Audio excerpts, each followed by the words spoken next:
আসসালামু আলাইকুম। আমার চাকরি প্রত্যাশী ভাই ও বোনেরা, আশা করি আপনারা সকলেই ভালো আছেন। আমিও ভালো আছি।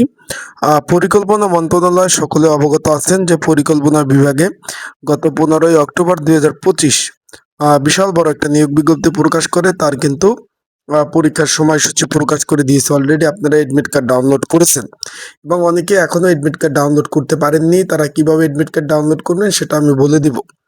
অ্যান্ড পরীক্ষা এমসিকিউ হবে না লিখিত হবে সেই বিষয়ে জানিয়ে দেব। আর পরীক্ষার প্রিপারেশন প্রস্তুতিমূলক একটা সাজেশন রয়েছে যেটা আপডেট আকারে, সেটা কিভাবে পাবেন, কতটুকু কমন উপযোগী হবে, সকল বিষয়ে জানিয়ে দেব। চলুন ভিডিওটা শুরু করি। প্রথমে আমরা দেখতে পাচ্ছি অফিস সহায়ক 29টি শূন্য পদ। এটার কিন্তু পরীক্ষা আগামী 10 এপ্রিল 2026 সকাল 10টা থেকে 11টা অবধি। সব থেকে বড় মানে শূন্য পদের দিক থেকে সব থেকে কিন্তু বেশি শূন্য পদ এখানে ছিল। এখন ভাই যারা আমার ইউটিউব চ্যানেলে নতুন, অবশ্যই সাবস্ক্রাইব করে রাখেন আমার ইউটিউব চ্যানেলটা। এখন বিষয়বস্তুটা হলো ভাই, পরীক্ষা কিন্তু এমসিকিউ হবে। অনেকে জিজ্ঞেস করছেন যে ভাই লিখিত হবে কিনা। এখানে পরীক্ষা এমসিকিউ আকারে অনুষ্ঠিত হবে। যারা এই যে পরীক্ষার্থী রয়েছেন অনেকে জানতে চেয়েছেন, এই যে অফিস সহক 29টি শূন্যপদ রয়েছে, তারপর অফিস সহকারী কাম কম্পিউটার মুদ্রক্ষিক 19টি শূন্যপদ রয়েছে, 16তম গ্রেড 20তম গ্রেড, এই পদগুলো সবগুলা পরীক্ষা এমসিকিউ আকার হবে। এখন যারা পরীক্ষার্থী রয়েছেন, পরীক্ষার প্রিপারেশন প্রস্তুতিমূলক একটা সাজেশন রয়েছে।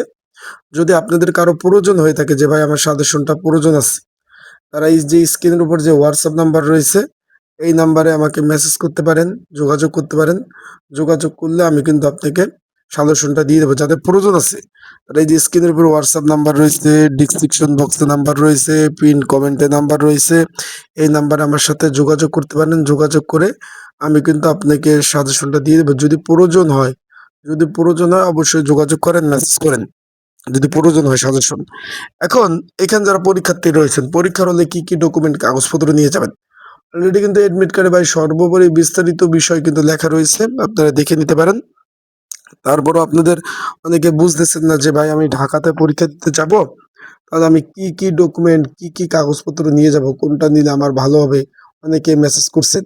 এখানে কিন্তু ভাই এডমিট কার্ডে স্পষ্টভাবে লিখে দিয়েছে, এখানে শুধুমাত্র এডমিট কার্ড নিতে হবে, তা আবার রঙিন কালারে, সাদা কালো নিলে চলবে না।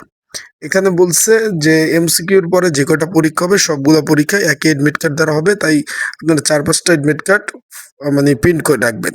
আর একটা বিষয় হলো ভাই, এখানে ঢাকাতে পরীক্ষা দিতে যাবেন, সেই ক্ষেত্রে অবশ্যই ভালো প্রিপারেশন নিয়ে যাবেন, কারণ আপ ডাউন একটা খরচ আছে।